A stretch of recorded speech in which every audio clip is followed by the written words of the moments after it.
Welcome to the Military OneSource Podcast. Military OneSource is an official program of the Defense Department with tools, information, and resources to help families navigate all aspects of military life. For more information, visit MilitaryOneSource.mil. Welcome to the podcast. I'm Bruce Moody. We're talking deployments today, one of those things that's absolutely central to military life. And we've got some tools to talk about that are going to help you and your family just totally rock the next deployment. Two guests joining us today. Terri Rudy is with the Thrive Initiative. And Holly Nusom is also from Thrive, but joining us with a different hat on. She's also a military spouse and a military mom. So, Terri, let's start with you. What is Thrive, and what is Thrive for military families and civilian families, by the way? So Thrive is really kind of become a huge portfolio of programs, parent education programs that are available to both military and civilian families, that has a lot of different online modules, resources, downloads, even mini videos for parents and caregivers to look at, to get strategies, tips, some practical application pieces for, interacting with their family, their children in everyday moments, in different situations, really trying to provide parents and caregivers some resources that help them to improve their interactions with their families and work on some skills that they're doing well and enhancing those pieces for themselves and for their family members. So, of course, we have links in the podcast notes to Thrive, but just really quick so people know where Thrive comes from. Sure. We are at Penn State University. We are the clearinghouse for military family readiness at Penn State. So Thrive is a program that falls underneath there. And we partner with Military Community and Family Policy to offer the programming that falls underneath the Thrive initiative.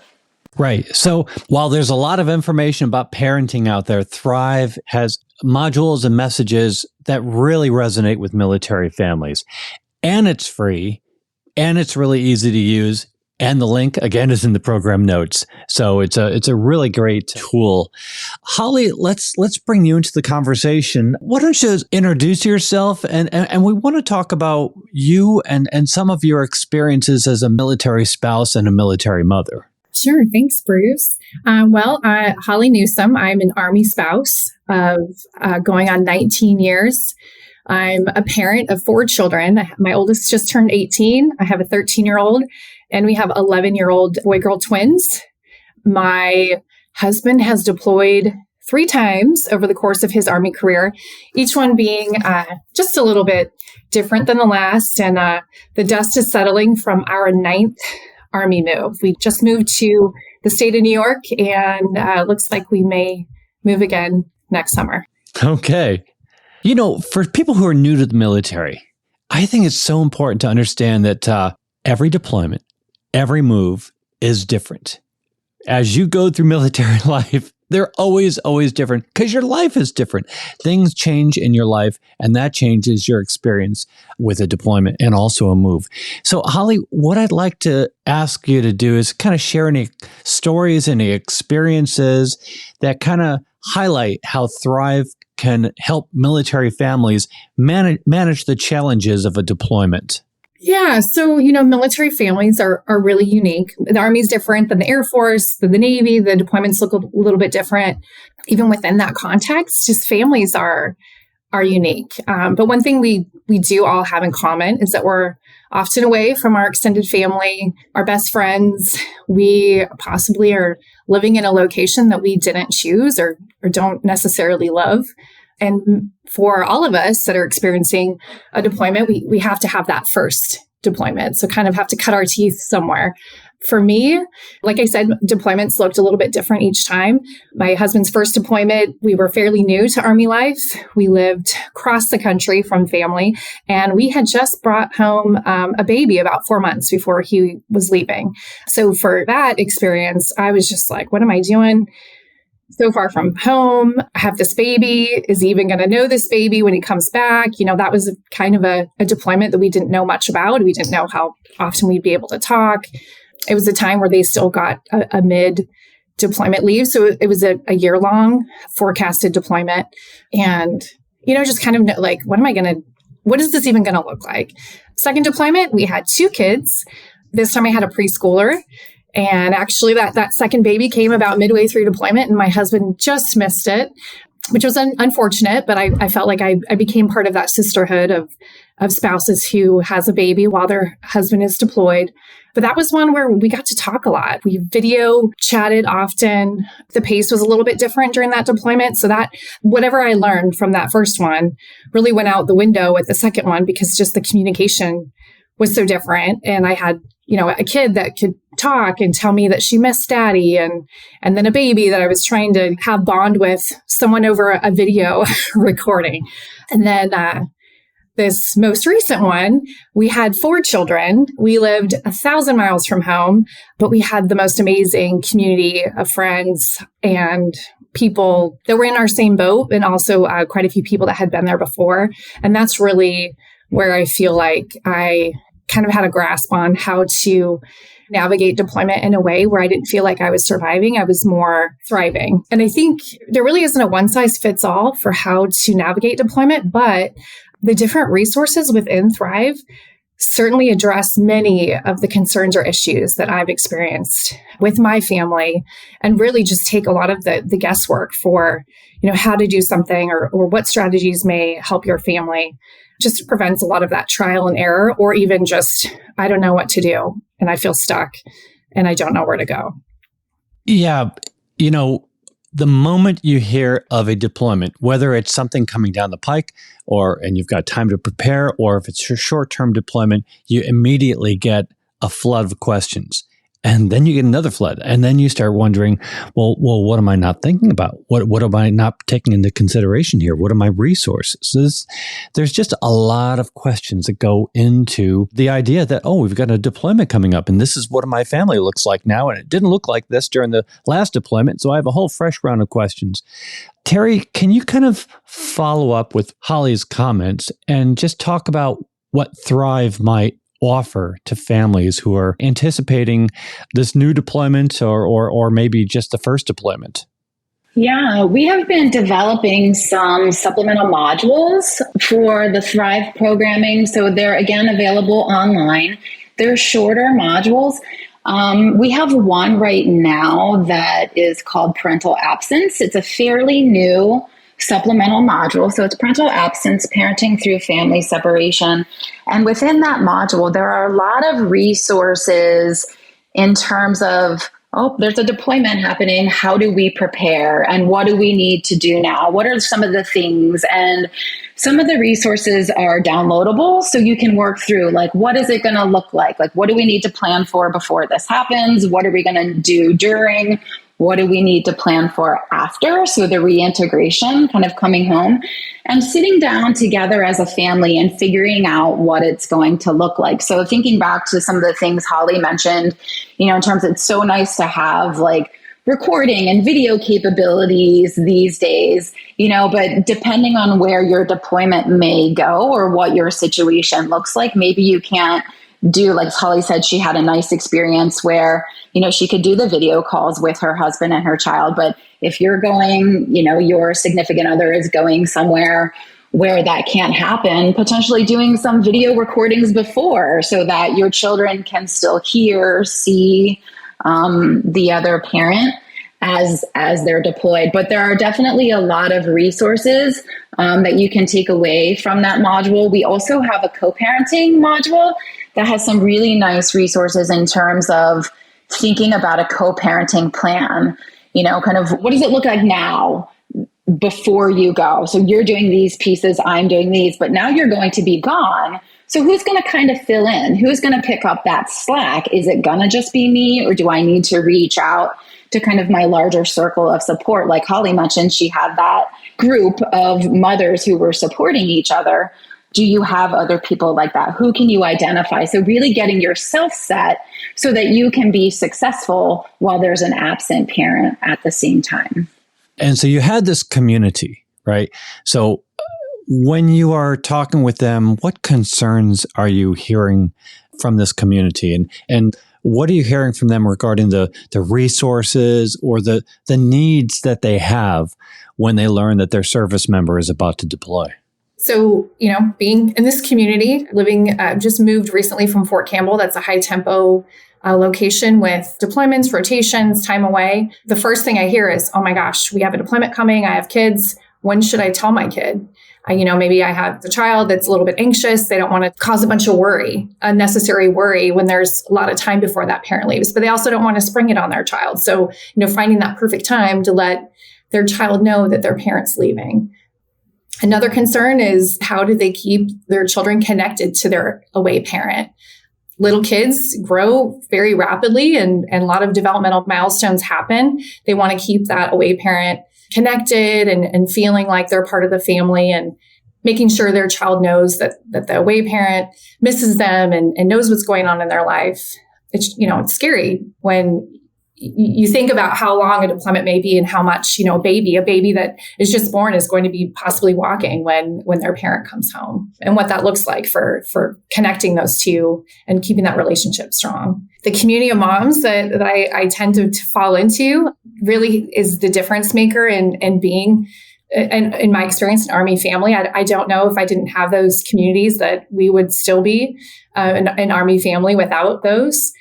It's really nice to find a group of other parents that are experiencing deployment. That's been kind of a lifesaver during deployment. Finding other families, spending time with those families, leaning on others that have kind of been there before, so they encourage you or let you know, I see you, I was there, this will pass, or hey, here's some resources that helped me.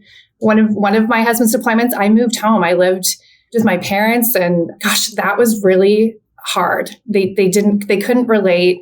I didn't have that community of other military families around me. And that year really went by slowly. But the year that I was surrounded by that community, I look back at it, that was probably one of my most favorite years of our time as an Army family, which sounds maybe crazy to someone. My husband wasn't there, but we really relied on each other. I made my best friends.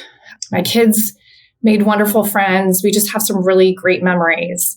And we were at Fort Drum, New York, which is lots of snow, very far away from a lot of things. And so I don't know if that reinforces how important having that community was during that deployment time, but it definitely did for me. You bring up a great point. It is possible for a deployment to be a really amazing time of growth and deepening relationships. And, that's just one of the reasons that we have things like Thrives, because there really is an opportunity here. And Terri, if you could kind of take over for a bit and talk about any specific Thrive resources that can help parents with the different phases of a deployment cycle. Absolutely. I think one thing that Holly was kind of touching on that I think is important to mention too is making sure that you make the children part of the process, right? They're going to be experiencing this too, but that may look different for each child, depending on ages or even depending on where your child is at developmentally. But making sure you somehow make them part of the process. We definitely have resources that are available that talk about ideas for staying connected, things you can do to prep before that deployment. For example, the deployed parent is the one who reads the bedtime story. So, that may be a hard time for that child to transition when that person isn't there. So potentially doing recordings or scheduling a specific time each day to be able to talk or do something very similar, or do a video call where that parent can continue to do that. Or if that isn't possible, what are the other ways that you can keep that away parent connected with what they're doing? Definitely want to think about self-care, not only for the parent who is present, but also the parent that's away, because that could be very challenging for them too, to be away from their family, and they're missing on those important pieces.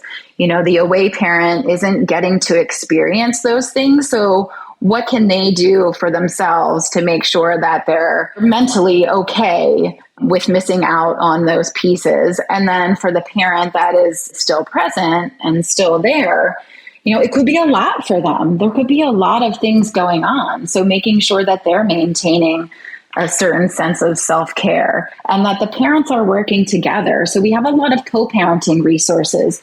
How can you lean on each other since you're both going to be experiencing some different things and some different, but also same challenges, right? How can you lean on each other, and what are the things that you need to prep for yourselves and for your children? I think for deployment specifically, I think the largest two resources that we have as a whole for Thrive are that parental absence supplemental module and the co-parenting supplemental module. I think those two speak really specifically to a lot of the challenges that families would have through deployment. But we also, of course, have the 4 core modules based on the different ages. So families may want to start there with a core module and then build on some of those skills, strategies that are really for any family, any parent or caregiver, and then come into some of the more specific items that they'll find within that parental absence and or co-parenting supplemental module. One of the phases of a deployment that I think doesn't get enough attention is the reunion, the return. And I'll describe it this way. There is the picture that we all have in our mind of the couple in a romantic embrace on the flight line or at the pier, and they're back together. The deployment is over. That photo makes us in the work that we do cringe a little bit, because coming home is a process. It's not a single event. When a service member comes through the door and then realizes that the spouse has been running the show pretty efficiently, and that service member needs to figure out how to reallocate what happens in the home. It's a real process. This reintegration is a really interesting part of a deployment, and it is something that Thrive gets into. I'm really glad that you guys do. As we wrap up here, Terri, you've already described Thrive, but what is a family member going to encounter when they get to the website, and how do they get started? And also, how do they return? Can they store things and continue modules over time? Yeah. So when a family, parent, caregiver goes to the website, the Thrive website, that's at thrive.psu.edu, they will see the programs that are available. You're going to see the 4 core programs. So that's Take Root, Sprout, Grow, and Branch Out. And that's based on the age of your child, which program you would want to take. And then you'll also see the supplemental modules that we've been talking about today. You can navigate to those in order to register for either a core program or a supplemental program. You'll see it's very easy to navigate. You just sign up. You enter your name, your email address, and then you're granted immediate access right into the programming. And once you're in there, you're going to see the program that you originally wanted, but you're going to see all the other programming that's available to you as well. So once you start a program, say you have an hour to engage with the program, you can stop, leave, and when you come back, it's going to pick up where you left off. So you don't need to re-sign in. You don't have a certain amount of time to take the program. It's really an infinite amount of time to kind of work your way through. We do recommend that you start with a core program and then move into those supplemental modules that may be relevant for you or for your family, like co-parenting, parental absence.